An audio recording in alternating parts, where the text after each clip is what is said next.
불법 도박 사이트를 운영해 초호화 생활을 해온 일당이 검찰에 붙잡혔습니다. 이들은 500억 원이 넘는 돈을 세탁해 슈퍼카와 고가의 미술품을 사고 회사도 인수해온 걸로 드러났습니다. 보도에 이민재 기자입니다. 초호화 스포츠카가 줄지어 검찰청 주차장에 내려집니다. 불법 도박 사이트 자금 세탁 총책인 40대 A씨 은신처에서 압수해온 것들입니다. A씨 등 일당은 2017년부터 해외 도박 사이트 운영으로 벌어들인 550억 원을 세탁해 초호화 생활을 누려왔습니다. 한 대 값이 45억 원이 넘는 초호화 슈퍼카입니다. 이들 일당은 범죄 수익을 이용해 이런 슈퍼카나 고가 미술품을 사들여 성공한 사업가 행세를 해왔습니다. 압수된 미술품은 피카소, 백남준의 작품 등 유명 갤러리를 방불케 합니다. 자금 세탁 수법은 다양했습니다. 슈퍼카 20여 대를 수입해 되팔고 타이어 회사를 인수해 범죄 수익으로 타이어를 구매하기도 했습니다. 또 부동산 법인 지분을 인수한 것처럼 가장하고 부동산 투기를 해 수익을 남기기도 했습니다. 이렇게 세탁된 돈은 차명으로 서울 강남에 수백억 원대 땅을 사고 고급 아파트를 사는 데 쓰였습니다. 이들 주거지에서는 수십억 원에 달하는 5만 원권 다발 더미가 발견됐습니다. 징역 몇 년 살고 나와도 평생 떵떵거리고 먹고 살 만큼 숨겨둔 범죄 수익이 있다면 이들한테는 어떤 처벌도 의미가 없습니다. 은닉 재산을 끝까지 추적해서 범죄 수익을 박탈하고. 검찰은 A씨 등 4명을 구속 기소하고 공범 5명을 불구속 기소하는 한편 필리핀으로 도피한 공범을 뒤쫓고 있습니다. KNN 이민재입니다. 배터리 성능을 조작하거나 중국산 짝퉁 부품을 이용한 중고 스마트폰을 만들어 유통한 일당이 경찰에 붙잡혔습니다. 이들은 서비스 센터를 속이거나 현직 기사에게 뒷돈을 주고 무상 교환을 받아내기도 했습니다. 하영광 기자입니다. 배터리 성능이 83%인 오래된 스마트폰입니다. 배터리를 꺼내 한 기계에 연결하자 성능이 133%까지 올라갑니다. 1분도 채 안 돼 성능 100%인 새 상품으로 둔갑합니다. 이런 방식 등으로 중고폰 1만여 대를 유통시킨 일당이 경찰에 붙잡혔습니다. 스마트폰 배터리 성능을 조작하는 기계입니다. 일당은 이 기계를 이용해 오래된 핸드폰을 20만 원 정도 비싼 가격에 팔아치울 수 있었습니다. A씨 등 28명은 2020년 1월부터 지난해 3월까지 짝퉁 스마트폰을 유통해 35억 원을 받아 챙겼습니다. 굳이 송파 정도면 그냥 따뜻한 곳에 있었으면 6시간 이상은 써내야 되는데 한 게임 몇 판 정도 하니까 갑자기 배터리가 박다니까. 낡은 중고폰은 중국에서 밀수한 짝퉁 부품으로 교체한 뒤 새 상품인 것처럼 되팔았습니다. 또 폰 액정에 전기 충격을 줘 제조상 결함인 것처럼 보이게 만든 뒤 무상 교환을 4천여 차례 받기도 했습니다. 현직 서비스 센터 기사를 매수해 무상 교환이 안 되는 기기도 무상 교환을 받아냈습니다. 이들이 유통한 짝퉁 폰은 해외로도 수출됐습니다. 스마트폰의 경우에 제조 연도가 있는데 제조 연도가 상당히 견고하였음에도 불구하고 성능이 뛰어난 것으로 보이는 경우에는 의심을 할 필요가 있습니다. 경찰은 중고폰 업자 A씨 등 3명을 구속하고 25명을 입건하는 한편 중고폰 피해를 막기 위해선 수리비용 영수증 확인을 당부했습니다. KNN 하영광입니다. 김해에서 수확철 딸기를 훔쳐 달아났던 용의자가 사건 발생 한 달 만에 경찰에 붙잡혔는데요. 잡고 보니 인근의 이웃 주민이었습니다. 주우진 기자가 보도합니다. 김해의 한 딸기 농가입니다. 한창 주렁주렁 맺혀 있어야 할 딸기들이 모두 사라졌습니다. 김해 한림면에서는 최근 한 달여 사이 농가 8곳이 딸기를 도둑맞았습니다. 경찰에 붙잡힌 딸기 도둑은 이웃 주민 50대 A씨였습니다. A씨는 인적이 드문 한밤중에 플래시를 들고 10여 바구니씩 직접 딴 뒤 차에 싣고 달아났습니다. 하우스에 허술한 잠금 장치를 노린 A씨는 훔친 딸기를 김해와 밀양 지역 주점 등에 바구니당 5만 원, 모두 780만 원에 팔아넘겼습니다. 자기는 어디 농가인지 기억을 정확하게 못해요. 밤에 이렇게 막 아무 데나 들어갔기 때문에 이제 계속 다른 CCTV도 지금 추가로 동선을 분석해봐야 어느 술집을 들어갔는지 그것도 확인해야 되거든요. 경찰은 현장 CCTV를 추적해 A씨가 타고 다닌 차량 동선을 파악했고 김해의 한 주점 인근에서 붙잡았습니다. 최초 범행 한 달여 만입니다. 이웃 주민이 딸기 도둑이었다는 말을 들은 농민들은 황당하다는 반응입니다.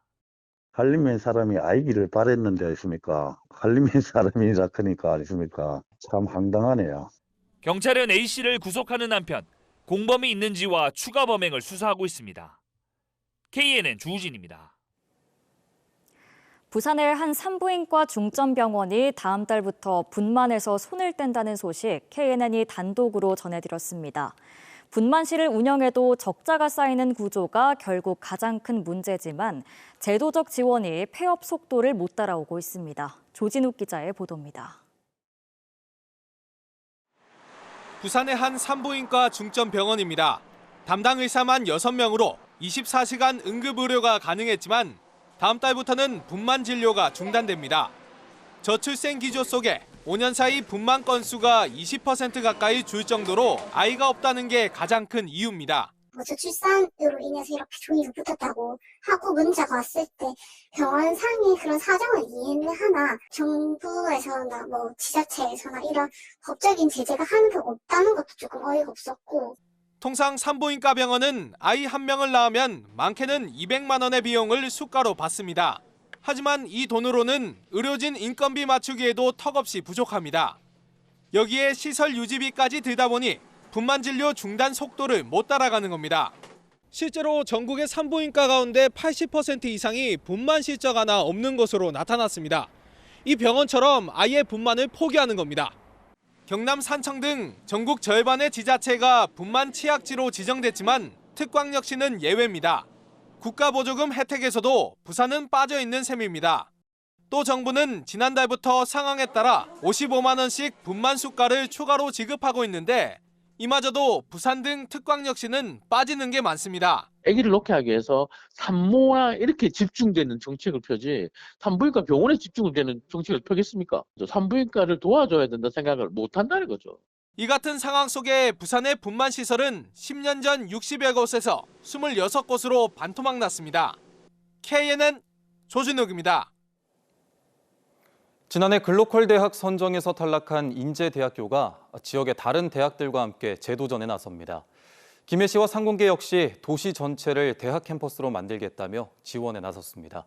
이 소식은 최한솔 기자가 취재했습니다. 인제대학교 등 김해 지역 3곳의 대학 총장들이 김해시청에 모였습니다. 정부가 지방대학에 5년 동안 1,000억 원을 지원하는 글로컬 대학에서 지난해 고배를 마신 뒤 재도전을 선언하는 자리입니다. 김해시 전체가 캠퍼스가 되는 올스티 캠퍼스 전략으로 3개 대학은 통합에 준하는 연합대학으로 경쟁력을 갖출 계획입니다.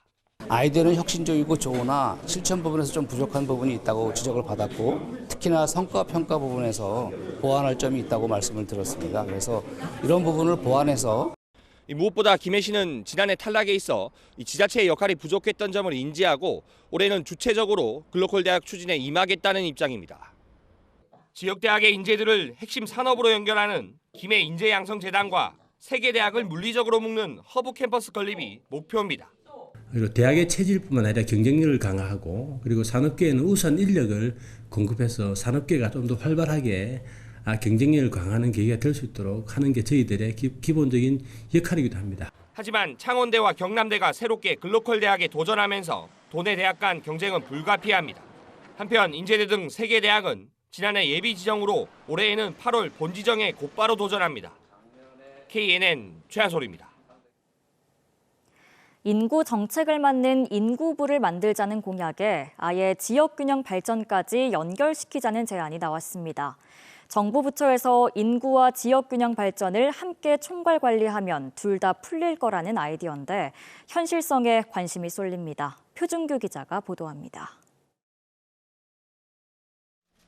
한동훈 국민의힘 비대위원장은 총선 1호 공약으로 인구부 신설을 내놨습니다. 부총리가 장관을 맡는 새 부처를 만들어 기존 여성가족부 업무는 물론 각 부처에 흩어진 저출생 정책을 모두 통합해 총괄 관리하겠다는 것입니다. 여당의 제안에 시도지사 협의회 회장인 박형준 부산시장이 추가 제안을 했습니다. 인구의 지역균형 발전도 함께 묶는 인구 지역균형 발전부로 신설하자는 카드를 내놓은 것입니다. 차제의 정부가 인구 문제를 총괄하는 부서를 만든다는 계획이 있기 때문에 이 부서를 그 지역 균형 발전 정책도 총괄하는 부서로 만드는 것이 바람직하다. 인구 감소와 지역 소멸 모두 수도권 집중에서 시작된 만큼 균형 발전도 함께 추진해야 한다는 논리에 경남을 포함한 16개 시도 모두 뜻을 같이 했습니다. 지역 균형 발전이라든지 그 인구 문제를 다루기 위해서 중앙정부의 그 부처가 필요한 사항이고, 이러한 조직을 만들기 위해서 부산시가 이번에 제안한 내용에 적극 공감을 하면서 우리 도에서도 환영하는 입장입니다. 기존 여성가족부 폐지 공약과 결을 같이 한 데다 지역 분권까지 진행할 수 있는 기회가 될 전망입니다. 광역시도에서도 그에 걸맞는 부처가 만들어져야 될 거라고 꼭 보여지고요. 각 지역별 지방시대 종합기획이 내용들이 중앙부처에서 충분히 좀 협의될 수 있도록 중앙과 지방이 좀 협력적 관계가 더욱더 많이 좀 더 필요하지 않겠는가라고 보여집니다. 다만 공약을 내놨던 한동훈 위원장이 대통령실과 갈등을 겪으면서 자칫 추진 동력을 잃을까 우려도 나옵니다.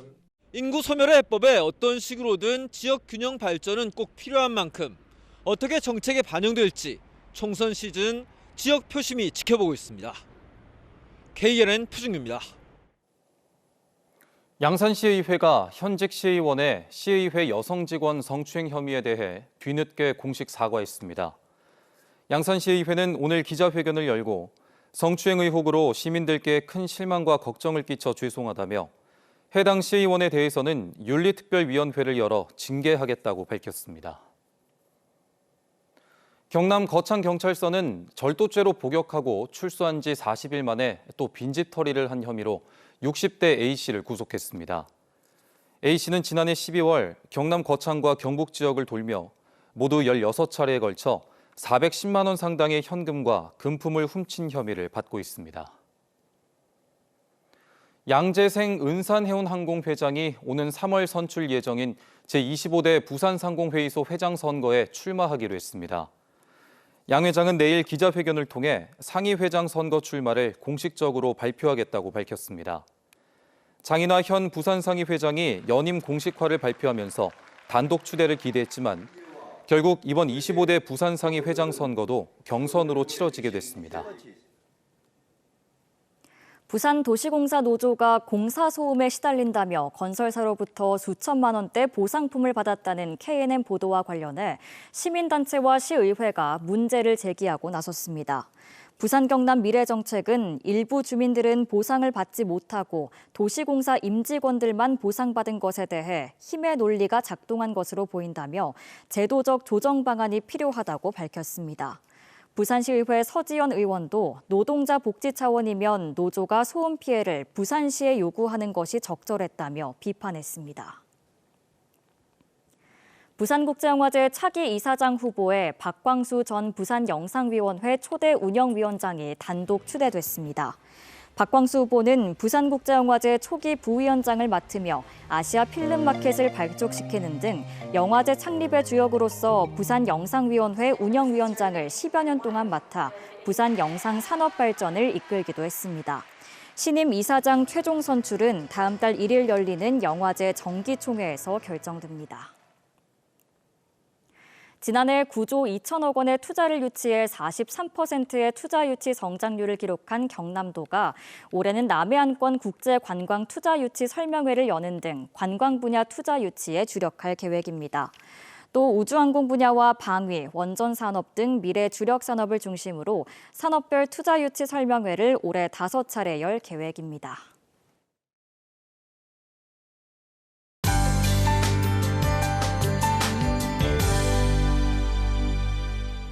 내일은 맹추위가 절정에 달하겠습니다. 부산과 양산, 합천에는 한파주의보가 발효됐는데요. 부산과 산청 그리고 해안을 따라서는 강풍주의보도 내려져서 체감 기온을 더욱 끌어내리겠습니다. 내일 아침 출근길 목도리와 장갑을 착용하는 등 보온에 각별히 신경 써주셔야겠습니다. 전국적으로 한파특보가 내려진 가운데 충남과 호남, 제주에는 계속해서 눈이 내리겠습니다. 내일 경남 서부 내륙을 중심으로도 1cm 내외의 눈이 내려 쌓이겠습니다. 내륙의 아침 기온 영하 9도 안팎으로 꽁꽁 얼어붙겠습니다. 한낮에도 기온이 오르지 못하면서 종일 춥겠습니다. 낮 최고 창원과 거제 0도 예상됩니다. 부산의 아침 기온 영하 7도로 출발해서 한낮 기온은 1도 선 예상됩니다. 바다의 물결은 풍랑특보가 발효된 가운데 매우 높게 일겠습니다. 이번 주는 강추위가 절정을 보이겠고요. 목요일 낮부터는 서서히 추위가 물러날 것으로 예상됩니다. 건강관리에 각별히 유의하시기 바랍니다. 내셨습니다.